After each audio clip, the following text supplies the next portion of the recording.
So moving on to the Iran-Israel escalation that is happening now. Okay, so how would you characterize this current phase of Iran-Israel hostility? Is it just a symbolic war of messaging, or is it No, actually this a is full spectrum confrontation? it is. Look, um, where should I start? Israel was always granted permission to do what it likes. Sometimes this was a little bit curtailed, a little bit, limited by United States, by Western powers, and so on. But that was, this is past tenses. This was 30, 40, 50, 60 years ago. Hmm. Meanwhile, it is so that this ultra right-wing government in Israel is doing whatever it likes. It is conducting a genocide on Palestinians. Nobody, okay, people, public is complaining, but the media is still in the West, is still on Israeli side and supportive, and the politicians are supporting, and the big businesses are supporting Israel. So, whatever public protest there is easily done away as, oh, you are all anti-Semites and you are all jihadists. Even when people just criticize Israeli government. Nobody has anything about, or at least the majority has nothing against Jews as such. Nobody's talking about Jews. But no, it is, for Zionists, it's always whoever is criticizing Israel is automatically an anti-Semite. That is the first point. The second point is that Netanyahu government consists largely from such characters, which are really beyond far right wing, and who are insistent now on establishing or defining Israel as a superpower of the Middle East. And correspondingly, since the United States have no power anymore over them, they are so well armed, they are so powerful and influential in United States in particular, they have the freedom of operation. Therefore, they have decided to destroy this Iranian nuclear program, which, on the other side, was one of the best controlled worldwide such programs because it was constantly inspected by the International Atomic Agency. On the contrary, Israel's program was never controlled by anybody, never inspected by anybody. Iranian was all the time. And in Iran, we have also this, which is belittled in the West, in particular, this nuclear fatwa from, I think it was 2005 or something, where Iranian supreme leader Ayatollah Khamenei has clearly said, actually, I mean, when you read through the text of this fatwa, well, Iran is not supposed to have an intact or assembled nuclear weapon.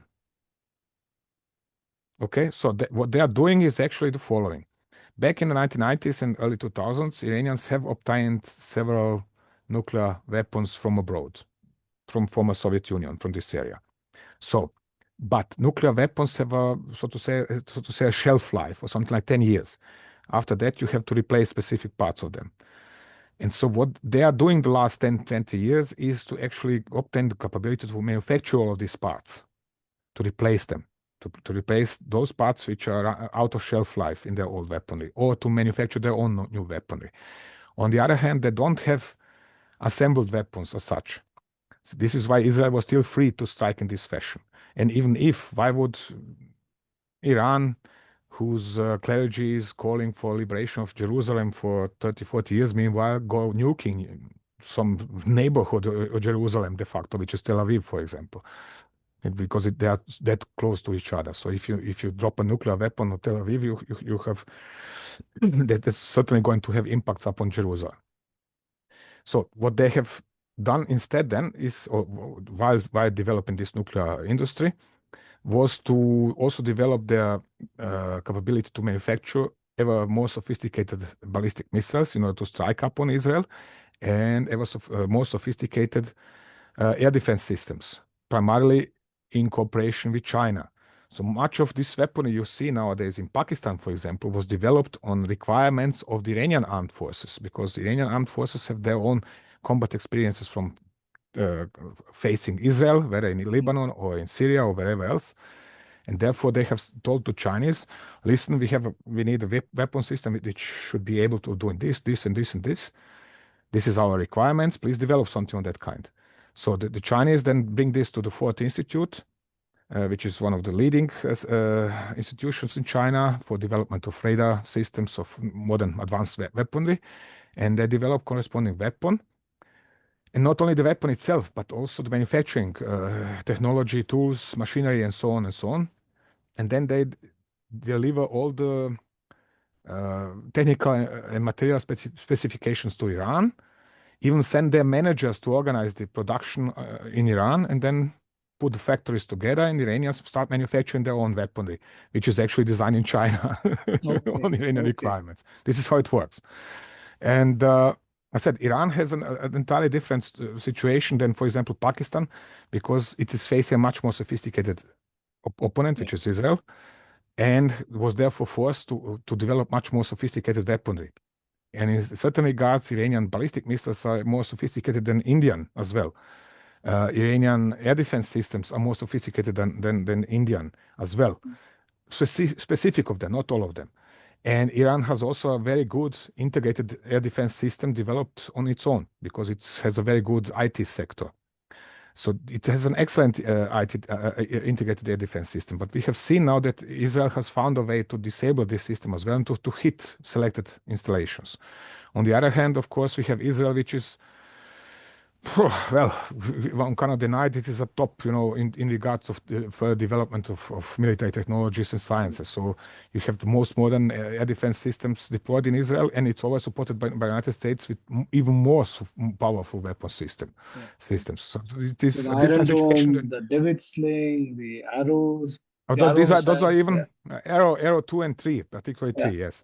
But we have seen that when was it in October last year when that Iranians have developed their ballistic missiles to a level where they can overpower even arrow 3.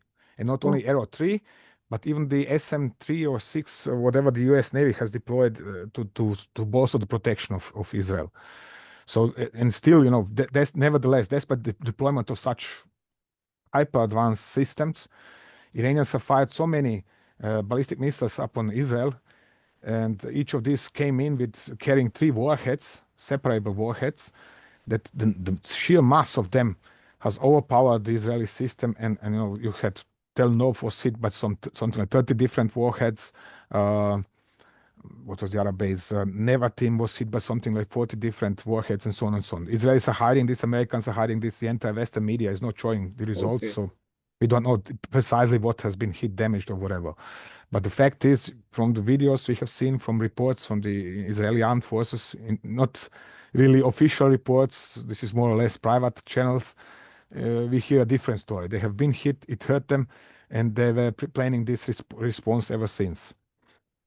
And of course, again, the situation is a little bit different towards India, vis-a-vis India and Pakistan situation, because the weaponry is much more advanced. Methods are entirely different, less conventional and more non-conventional.